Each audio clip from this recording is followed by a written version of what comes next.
What is the report you are launching today? So the report we're launching today is the Work and Health Programme Levelling the Playing Field. The report has been kindly supported by Big Society Capital, and really we're looking into whether government can create the utmost competition in the bidding for welfare to work services.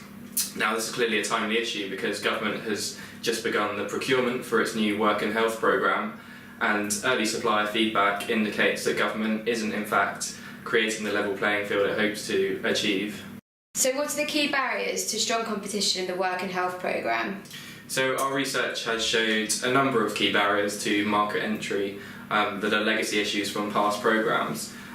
Three key ones are administrative barriers, so parent company guarantees that government required on past programmes. The second is the contract size, so past programmes have had contracts that are so large that they've excluded smaller organisations.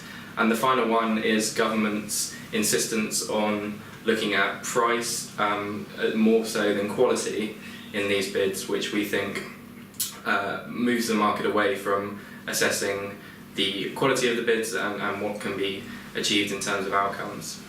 And so how are you proposing these are addressed? So to say these in order, we think that so far as the administrative barriers go, that parent company guarantees should be smaller than in previous programmes. These are guarantees that require third parties to insure part of the contract. We think this should be less than 1 year's contract value. We also think that contract size should be much smaller, which will help the former barrier. And so we think the contracts should be capped at around £10 million a year. And we also think the government should, in its assessment criteria, place a greater emphasis on quality over price.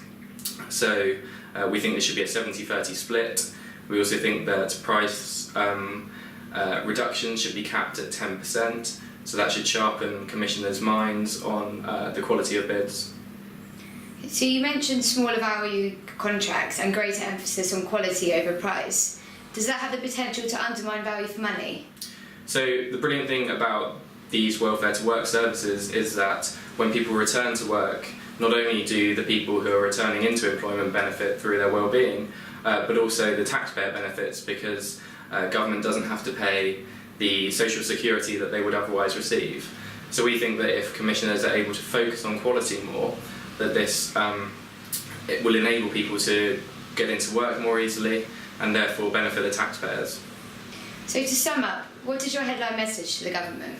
So we think the government should take this opportunity to learn from previous approaches, that it should learn not only where it's gone wrong, but in instances where the process has been done correctly.